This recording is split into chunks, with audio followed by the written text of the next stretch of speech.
Time to light the match for the burning truth with Casey Hendrickson.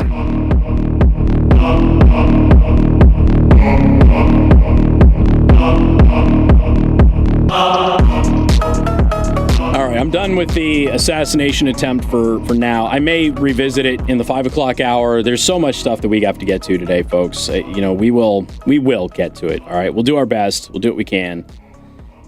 Well,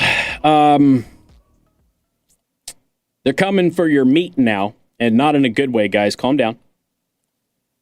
105 groups have now told banks to stop funding industrial meat and dairy.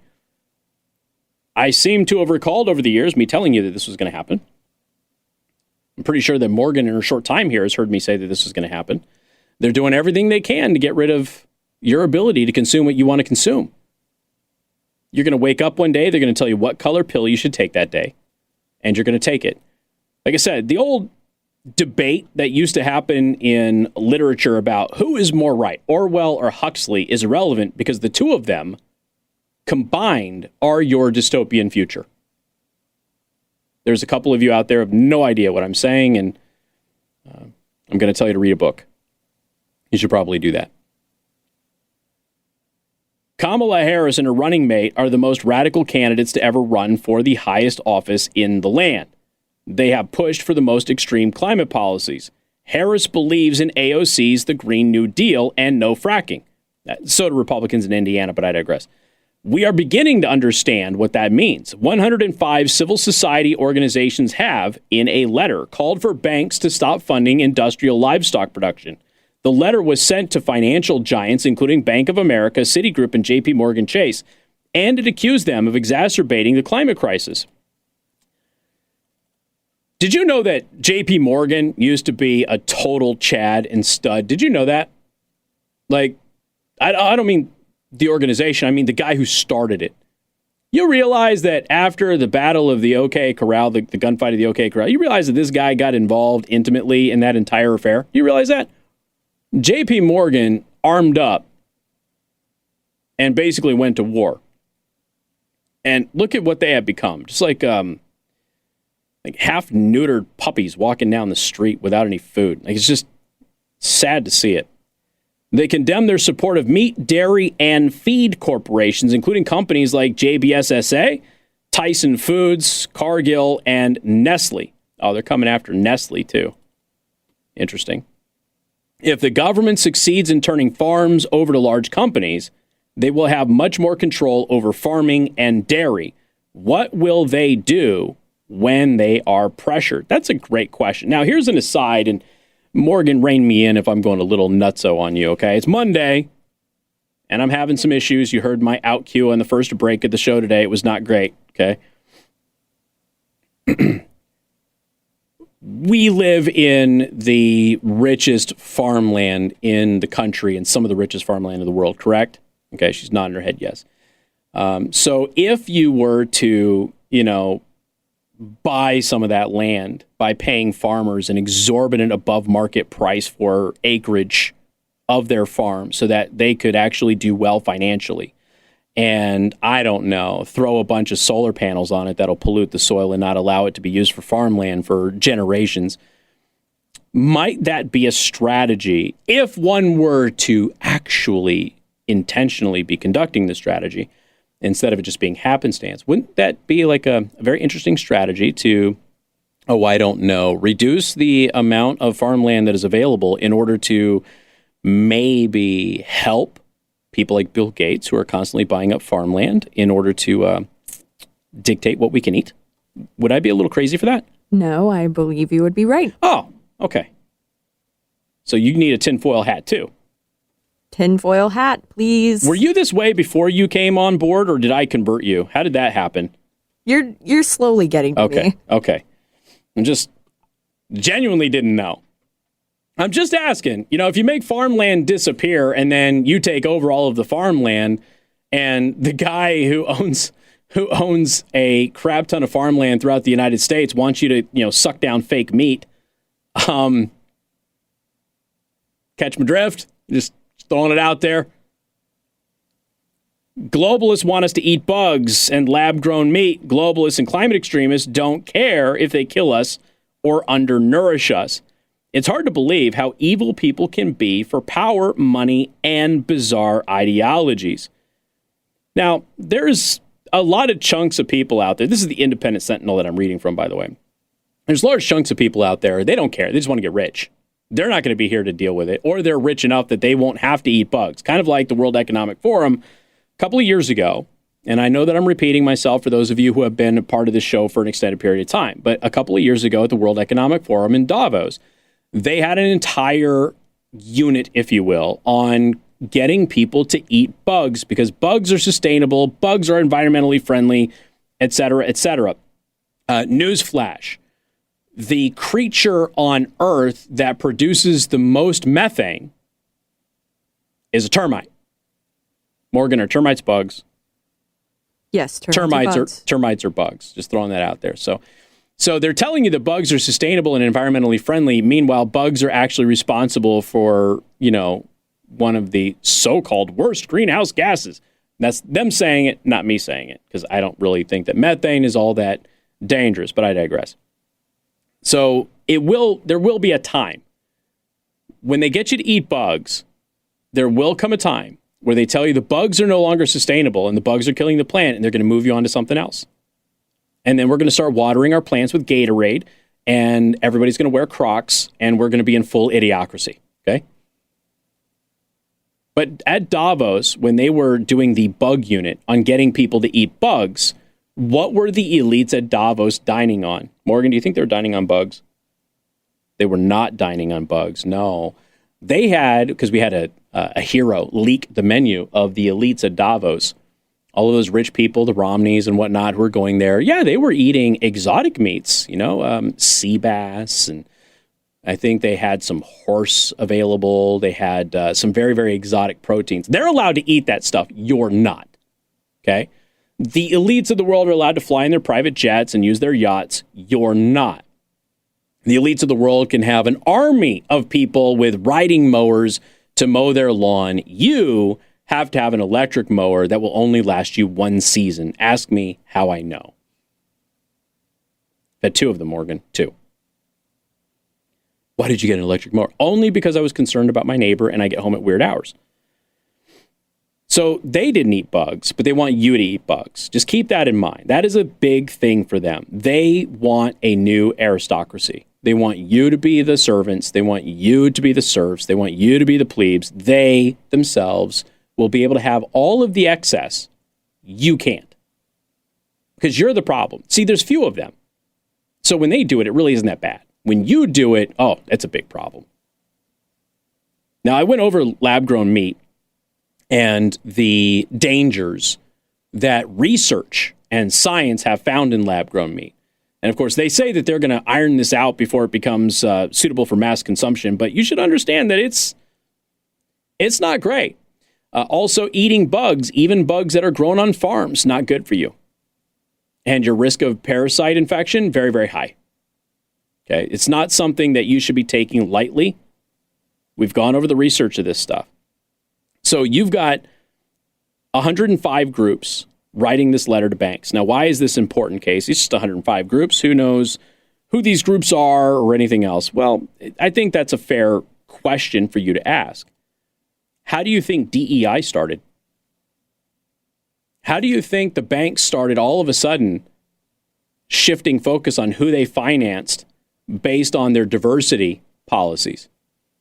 Banks started that because activist groups wrote letters and then got on their boards and became influential in those organizations. That's how it started. So now we're at a point where, hey, maybe a financial institution won't fund your company because of your diversity policy, but maybe they won't fund your company because you're involved in the meat trade or the dairy trade.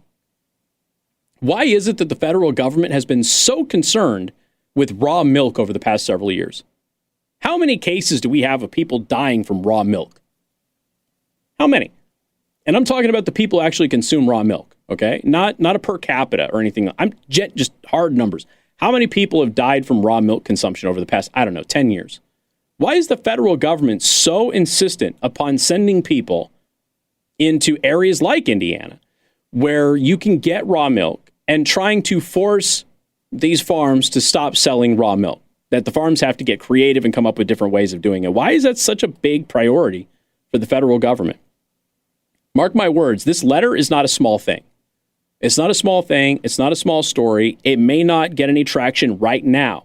But as the list that is currently at 105 groups continues to grow, and maybe some prominent people join those groups, like, I don't know, a certain dweeb who makes Microsoft, like maybe that guy all of a sudden is on one of these groups, and then that becomes kind of a big deal. And if Microsoft starts saying, hey, if you incorporate this policy from this group that I'm on about meat, because as you know, I'm an activist and trying to reduce the meat consumption in the United States and shift over to, much more environmentally friendly lab-grown meat, maybe if your company, your bank, installs some policies that would affect your funding of certain institutions based on whether or not they're involved in meat and dairy, you know what? We'll give you free Microsoft licenses for all of your computer workstations and all of your Microsoft products and everything. You can have that for free for a few years, and that'll save you millions and millions of dollars. And all you got to do is just make sure that you're not funding organizations or farmers that are involved in the meat production.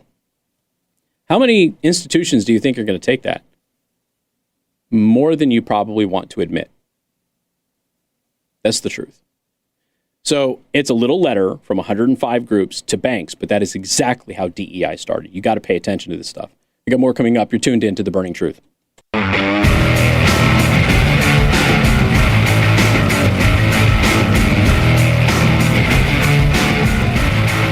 So the FBI is giving a press conference right now. And I'm going to be honest with you, I'm still at tinfoil here.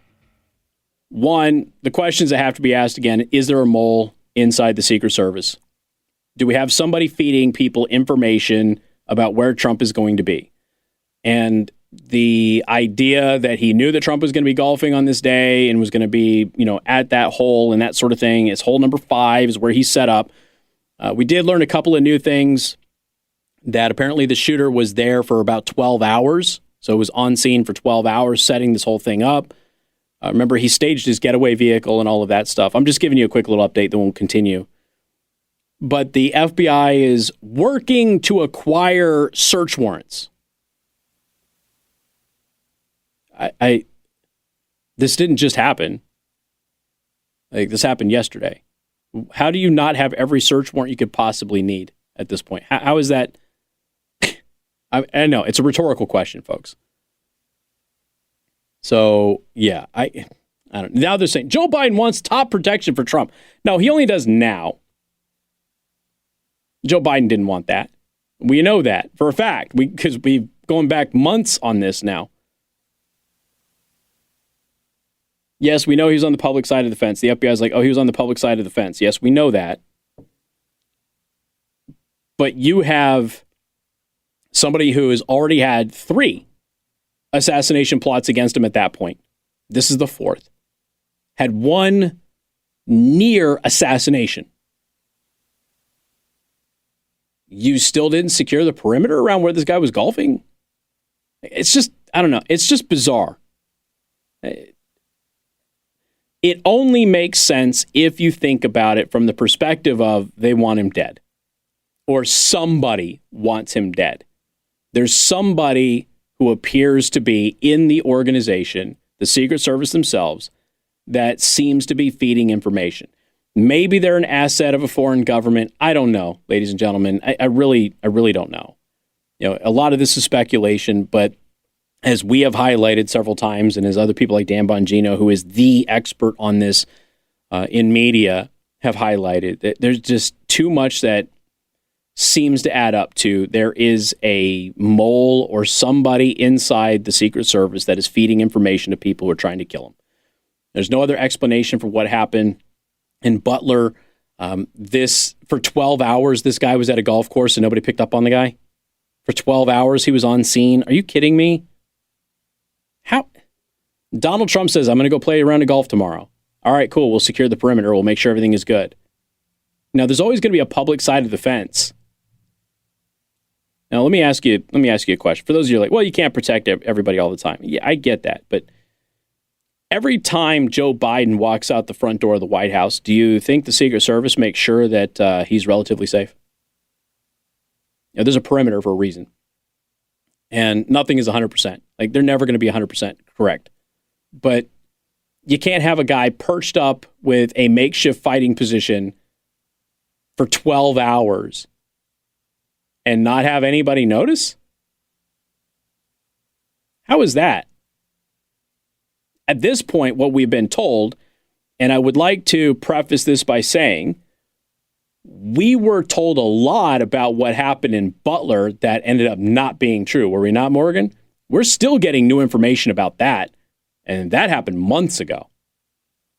There's a new report that dropped about the failures of the Secret Service with that Trump assassination attempt just today. Kind of ironic, don't you think? So we are being told some things right now that I fully expect to change. So I don't know. My tinfoil is right here on the table. I think it's pretty clear that somebody is trying to kill him. And I don't think it's just a bunch of randos walking around on the street. I really don't. And I think that we have to have a serious conversation about that. How is it that Donald Trump goes and plays golf one day and this guy knows that he's going to be there? That's not something that would be a part of the public schedule. So did he just get lucky? I bet he plays on Sunday. So I'm just going to go perch up at hole number 5, which is the closest to the street, because that'll make my getaway easier. Now, I want to make this very clear. Like, him perching up on hole number 5, that's public information. That's easy to see. Okay. So being at that hole is something that anybody could do. Being at that hole when Trump is going to play, that becomes a different thing. How did he know that he was going to play? Did he really just get lucky and that Trump was going to play on a Sunday? And he was there for 12 hours just hoping it would happen? Or was he fed information? And considering there has been breaches of the Secret Service over the past couple of years, I think it's a very fair thing. Yeah, okay, so they just said officially it was off the record. We know it was off the record. None of these things are on the record. Morgan just pointed out the FBI just admitted that his golf outing was off the record. That's what I'm saying. It's like, you have to, this guy who is from Hawaii obtains an illegal firearm, perches up with a fighting position with ballistic vests in the trees for 12 hours and nobody notices because he hopes Trump is going to show up? I don't think so. Got more coming up. You're tuned in to The Burning Truth.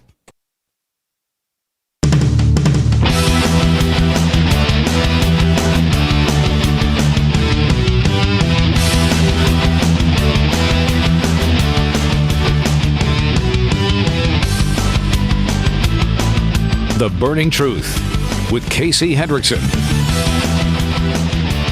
Well, I mean, at least the authorities admitted that the Trump golf outing was off the record.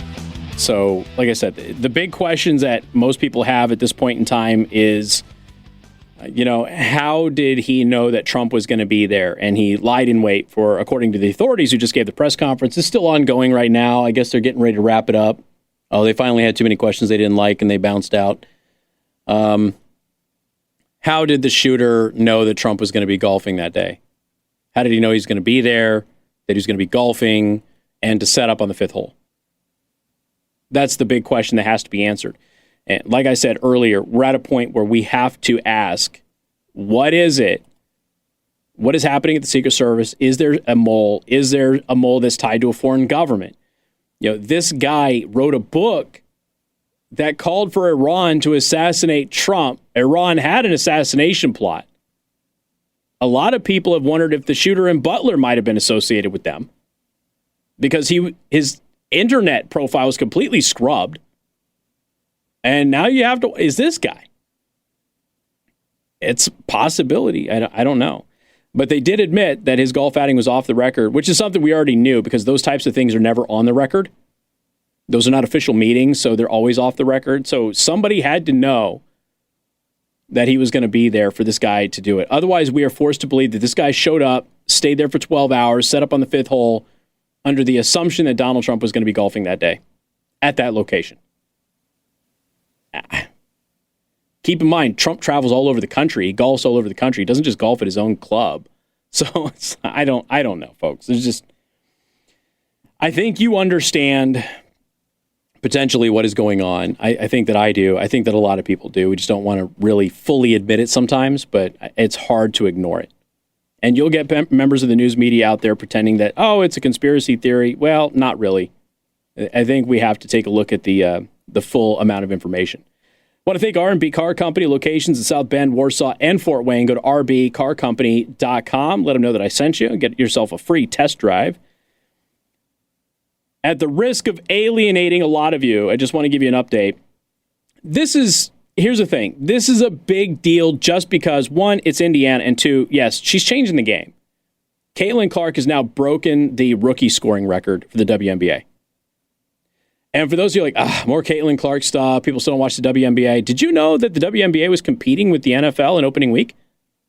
Well, I should say Morgan one game was competing with the NFL in week one. Only one game. That was the Indiana Fever game. Who plays for the Indiana? Oh, that's right. Caitlin Clark does.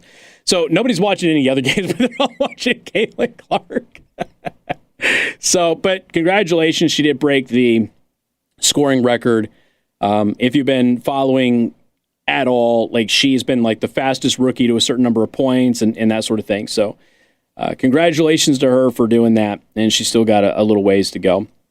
That's about all I'm going to say about it. But wish her the best of luck. I don't have any issues with her at all. And it's the WNBA. And yes, the WNBA is not as good as the NBA, but nonetheless, it's still been kind of interesting to watch her literally change the game. And every now and then you get somebody who kind of comes in and does that. And maybe the WNBA will become a playable and watchable, well, I should say a watchable league, because the way that Caitlin Clark plays the game is completely different. I don't know if any of you have spent any time at all just like watching breakdowns of her game or highlights of her game compared to like other so-called great players in the WNBA. She's an evolutionary leap forward for the players that are already in the league. And the players in the league right now are like, why is she getting so much attention? Because she's smoking you guys. That's why. She looks like she is don't get mad at me for saying this, like a Michael Jordan-esque leap forward for everybody else that is playing. And nobody has figured out how to play against her yet, other than, fouling her and that sort of thing.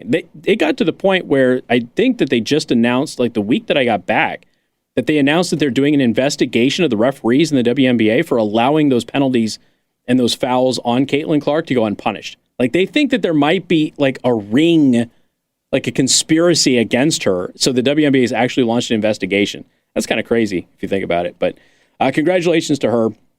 And maybe, who knows, guys, we might 20 years from now be like, hey, remember when nobody watched the WNBA? And then Caitlin Clark came along. It could be. Maybe she's just a once-in-a-generation talent, and we'll never see that again. I don't know. Well, there is this affidavit from an alleged ABC whistleblower, and it's got everybody kind of divided. So an affidavit by an alleged whistleblower regarding the ABC News presidential debate has emerged on social media. A 6-page affidavit was reportedly filed in New York on Monday, September 9th, one day before Donald Trump and Kamala Harris had their debate. The anonymous whistleblower, who said that they did not endorse the former president, claims to have been an employee for over 10 years. It alleges that many employees of ABC questioned the fairness of the debate, given the common knowledge that both moderators are well known not to support Donald Trump, adding the assurances were given to ensure a balanced broadcast. So the whistleblower is saying, like, okay, we all saw the same thing that you all did. These two so-called moderators hate Donald Trump. They're on the record for hating Donald Trump. But that ABC was telling employees, like, hey, this is going to be a balanced debate. We already know because the KKK lady, I forget her name, she's irrelevant, the female moderator, she said that it was a concerted thing to go in there and fact-check Donald Trump, and only fact-check Donald Trump because CNN did not. Well, yeah, you're a moderator. You're not supposed to fact-check them. That's literally your job is to not fact-check them, okay? You're supposed to get out of the way. That's the whole point. You fact check afterwards. Moderators don't fact check during a debate. That's not what you're supposed to do. The document also claims that Trump would be subjected to fact checking throughout the debate, while Harris would not face comparable scrutiny, which is exactly what the female moderator ended up saying after the debate was their mission. Now, this was again filed allegedly in New York with a whistleblower thing the day before the debate, not after, allegedly. Okay.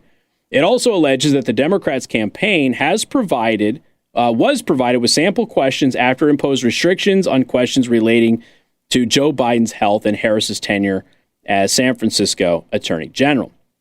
So, and again, the internet is kind of torn on this, whether or not this is legitimate or not.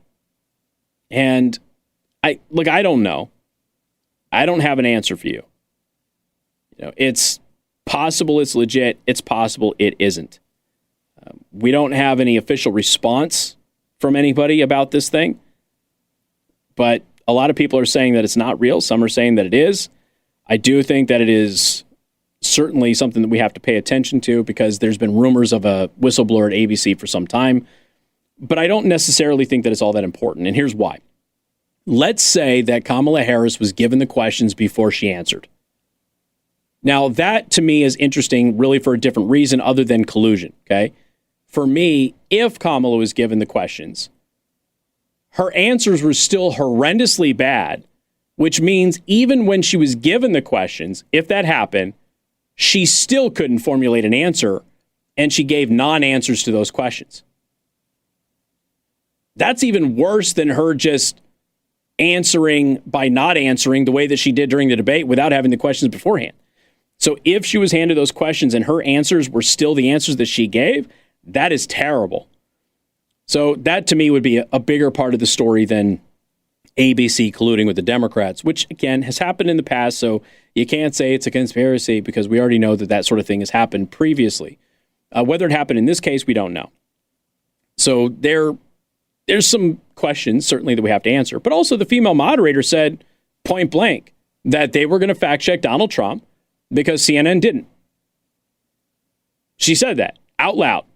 Okay, that's something that she specifically set was a goal of the moderators heading into that debate. We were going to fact check Trump and CNN didn't, so we were going to do it. Okay, it's not your job. The former ABC News political director trashed the debate moderators, called them unskilled and completely biased, which of course they were. So could Trump have done better? Yeah, he did. But I also went back, and you know what I ran into yesterday? It was interesting. Morgan might actually find this interesting. I don't know if she's run into it, but I ran into a professional lighting guy who broke down the lighting that they had on Trump versus the lighting they had on Kamala. Go watch the debate. 'Cause did you hear me say, was it last week, that I went back and I listened to the debate? I didn't watch it. Did you hear me say that, Morgan? It's a different debate when you listen to it. It's kind of like the whole Kennedy-Nixon thing. When you watch the debate, Trump did worse than when you listen to it. There's a visual component to this debate. And part of that is, the way that he was carrying himself and the way that she was carrying herself. She didn't carry herself very well either. Like I said, I felt that it was pretty much a wash and that it maybe didn't move anybody. But right now, the results we're getting is that people were actually more motivated to move towards him than Kamala. But this lighting expert brought some interesting theories to how they lit Donald Trump, particularly with the background that he had, versus Kamala Harris. And that the lighting was meant to make her softer, more pleasant to see, and made him a little bit more harsh, could potentially have more heat coming down on him to make him sweat. It's a very interesting breakdown from a lighting guy. You should watch that video. It's very interesting. I'm not saying they definitively did that, but certainly an interesting take on it nonetheless. Would not put it past ABC. Got more coming up. You're tuned in to The Burning Truth.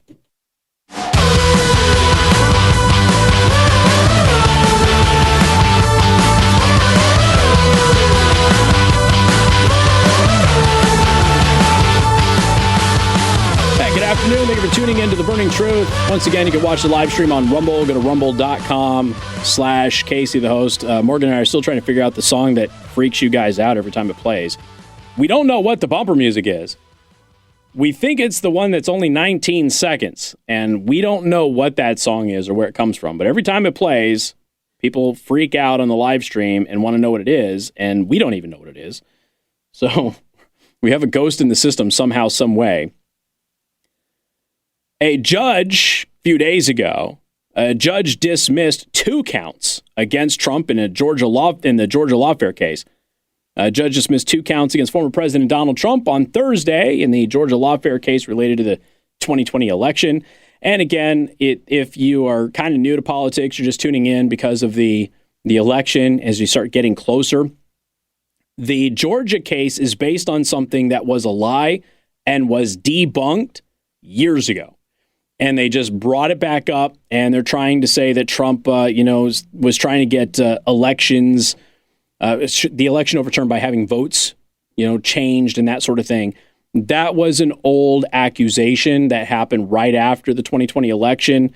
The news media were telling you about what Trump had said in his call to Raffensperger. Raffensperger himself fed into it and lied about it. And then we got a transcript, and the transcript proved that Donald Trump did not say the things that Raffensperger, a Republican, and others had said that he said. And then the media and leftists tried to say that the transcript was a fake transcript or somebody had doctored the transcript, and then the audio got released proving that Donald Trump on that phone call did not break any laws or do any of the things he's accused of. So then you get Fani Willis to go and get her boyfriend to do the indictment, and the case that was debunked years ago ends up in court.